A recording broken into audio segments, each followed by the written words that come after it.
Hey everyone, welcome to arts study made easy. तो इसमें हमारी ज्योग्राफी की सीरीज़ चल रही है, जिसमें हम आज geography class 6 NCERT chapter number 2 globe latitudes and longitudes को पढ़ेंगे। इससे पहले मैंने chapter number 1 the earth in the solar system को कंप्लीट करा चुके हैं। आज हम चैप्टर 2 से स्टार्ट करेंगे। हाँ, एक बात और बताना चाहती हूँ कि भाई ये जो हमारा चैप्टर नंबर 2 है, ये बेसिक्स के पॉइंट ऑफ व्यू से बहुत ही ज़्यादा इम्पॉर्टेंट है। तो चलिए शुरू करते हैं। तो जैसे कि हमने फर्स्ट चैप्टर में अर्थ और प्लैनेट के बारे में पढ़ा था, आज हम अर्थ की शेप के बारे में पढ़ेंगे। मतलब अर्थ को कैसे देखें, अर्थ को कैसे मेज़र करें, इसके बारे में देखते हैं। तो चलिए देखते हैं। अर्थ is not a perfect sphere. हमारी जो अर्थ है, पिछले चैप्टर में हमने देखा कि भाई हमारी अर्थ का जो शेप है वो स्फीयर जैसा नहीं है, वो जियोइड फॉर्म में है। जियोइड का मतलब होता है slightly flattened at the poles and bulge in the middle. तो earth is not a perfect sphere, it is slightly flattened at north and the south poles and it bulges in the middle. ठीक है, अब ये जो हमारी अर्थ है, देखा जाए तो अगर हमको इसके बारे में पढ़ना है तो as a earth main model लेके हम इसको नहीं पढ़ सकते, ये बहुत ही ज़्यादा इम्पॉसिबल होगा। तो इसको और अच्छे से जानने के लिए, अर्थ के बारे में और अच्छे से डीप स्टडी करने के लिए हमने इसका एक मिनिएचर फॉर्म क्रिएट किया, जिसको कि हम ग्लोब कहते हैं। So globe is a true model miniature form of the earth. Globe क्या है? ये अर्थ का ट्रू मॉडल या मिनिएचर फॉर्म है। ठीक है, कुछ इस तरह दिखता है हमारा ग्लोब। इसमें देखिए ऊपर जो ये ब्लैक ब्लैक डॉट्स हैं, ये पोल्स हो गए, पोल्स को डिनोट करते हैं, और इसके बीच में एक निडल है, वो एक्सेस को डिनोट करती है। इसके बारे में हम अभी आगे पढ़ेंगे। चलिए आगे देखते हैं। तो ये ग्लोब की कुछ प्रॉपर्टी है कि ग्लोब में be of varying in sizes from very large to very small. हमारे जो ग्लोब है वो साइज़ में डिफ़र कर सकता है, कि मतलब वो बहुत बड़े भी आते हैं और बहुत छोटे भी आते हैं। Big one which can not be easily carried. अब जो बड़े वाले हैं उनको हम आसानी से कैरी नहीं कर सकते हैं, और कुछ जो स्मॉल आते हैं तो वो इतने स्मॉल तक भी आते हैं कि हमारी पॉकेट में आ जाएं।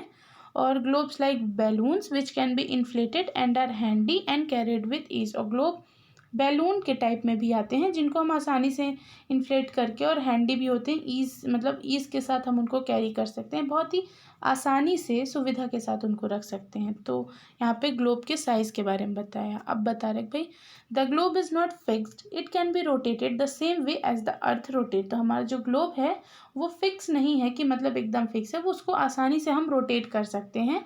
कैसे रोटेट कर सकते हैं? जैसे कि अर्थ हमारी रोटेट करती है। अब अर्थ का मॉडल है तो भाई अर्थ ही के जैसे रोटेट होगा। On the globe the country, continent, oceans are shown in their relatively original sizes. अब हमारा जो ग्लोब है उसमें जो कंट्री, कॉन्टिनेंट, ओशियंस, ये सब हैं, इनको इनके ओरिजिनल साइज़ में ही शो किया गया है, डिपिक्ट किया गया है। जैसे कि अगर हम एग्जांपल में लें, तो अगर हम कह रहे हैं कि हमारा जो नेपाल है वो इंडिया से छोटा देश है, तो अगर जब हम उसको ग्लोब में देखने जाएंगे तो ग्लोब में भी नेपाल को इंडिया से छोटा ही स्केल डाउन किया गया है, डिपिक्ट किया गया है ऐसा, जिससे कि मतलब वो अर्थ का मतलब ओरिजिनल शेप और साइज़ को बताता है। ऐसा नहीं है कि मतलब कुछ भी अपने मर्जी से शेप साइज़ कर दिए, ऐसा नहीं, एकदम अर्थ के एग्जैक्ट शेप को, अप्रॉक्स एग्जैक्टली शेप्स को बताया है ग्लोब में। आगे देखते हैं। तो the needle is fix through the globe in a tilted manner called it axis. अब ये जो एक निडल है जो मैंने मतलब ग्लोब जिसके चारों तरफ घूमता है, एक निडल है, टिल्टेड फॉर्म मतलब लेटे हुए थोड़ा फॉर्म में है, उस निडल को क्या कहा गया है? एक्सिस कहा गया है। The 2 points of the globe from where the needle passes are depicting the 2 poles of the earth, that is North Pole and South Pole. तो और वो वहाँ पे जो ग्लोब में 2 पॉइंट्स है जहाँ पे निडल्स टच करती है या निडल पास करती है, उन पॉइंट्स को क्या डिपिक्ट किया गया है, क्या कहा गया है? नॉर्थ पोल और साउथ पोल। चलिए एक बार ग्लोब की ओर देखते हैं। तो यहाँ पे ये हमारा जो है, ये 2 पॉइंट है, इन्हीं के बीच में क्या है? निडल है, हमारी पास करती है। ये जो 2 पॉइंट है इनको नॉर्थ पोल और साउथ पोल बताया गया है।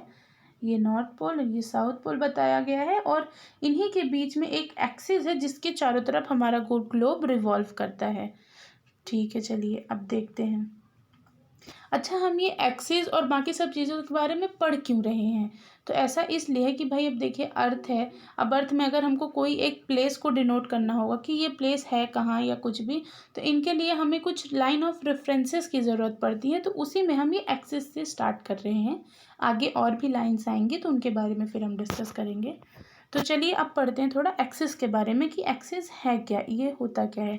Unlike globe there's no any needle present on the earth. जैसे कि हमने ग्लोब में देखा कि एक निडल है टिल्टेड फॉर्म में, वो प्रेजेंट है, उसके चारों तरफ हमारा उसके सपोर्ट से रोटेट कर रहा है हमारा ग्लोब। बट अगर हम अर्थ में ऐसा देखने जाएं तो ऐसी कोई निडल वहाँ मौजूद नहीं है। The earth rotate on its axis which is an imaginary line. ये अर्थ जो है हमारा वो अपने ही एक्सिस में रोटेट करता है, और ये जो निडल वगैरह हम डिपिक्ट कर रहे हैं ये सब क्या है, ये एक इमेजनरी लाइन है। अर्थ को और अच्छे से जानने के लिए हम ये इमेजिनेशन कर रहे हैं कि भाई वहाँ पे कोई लाइन है जिसके चारों तरफ वो कर रहा है, रोटेट कर रहा है। But like in the globe, the tilted axis on the globe denotes the tilted axis on which Earth rotates. तो अब ये जो ग्लोब में हमने देखा कि भाई एक्सिस कैसा है, टिल्टेड फॉर्म में है। टिल्टेड एक्सिस जो है वो क्या डिनोट कर रहा है कि हमारी जो अर्थ है वो भी टिल्टेड फॉर्म में ही रोटेट करती है। जैसे कि अभी देखते हैं एक बार, यहाँ पे हम देख रहे हैं कि ये जो हमारा ग्लोब है ये थोड़ा तिरछा है, मतलब देखा जाए तो ये थोड़ा तिरछे फॉर्म में है। तो ऐसा ये जो तिरछा क्यों है, ये डिपिक्ट कर रहा है कि हमारी जो अर्थ है वो भी ऐसे ही टिल्टेड फॉर्म में ही रोटेट करती है। ठीक है, चलिए। The earth rotates on it axis from west to east. अब ये सबसे ज़्यादा इंपॉर्टेंट बात है कि भाई हमारी जो अर्थ है वो अपने एक्सिस पे रोटेट तो करती है टिल्टेड मैनर में, बट वेस्ट से लेके ईस्ट की डायरेक्शन में मूव करती है। मतलब वेस्ट टू ईस्ट इसका रोटेशन है। वेस्ट टू ईस्ट और वेस्ट टू ईस्ट मतलब कि मतलब इसमें काउंटर क्लॉकवाइज डायरेक्शन में अर्थ मूव कर रही है, रोटेट करे। काउंटर क्लॉकवाइज को हम एंटी क्लॉकवाइज भी कह सकते हैं। तो ये मतलब हमें बहुत ही ज़्यादा ध्यान देने वाली बात है कि भाई हमारी अर्थ अपने एक्सिस में कैसे रोटेट करती है, वेस्ट टू ईस्ट रोटेट करती है एंटी क्लॉकवाइज डायरेक्शन में। तो चलिए आज के लिए बस इतना ही करते हैं, इसके आगे हम आगे के लेक्चर में डिस्कस करेंगे। Thank you for watching, stay tuned with us.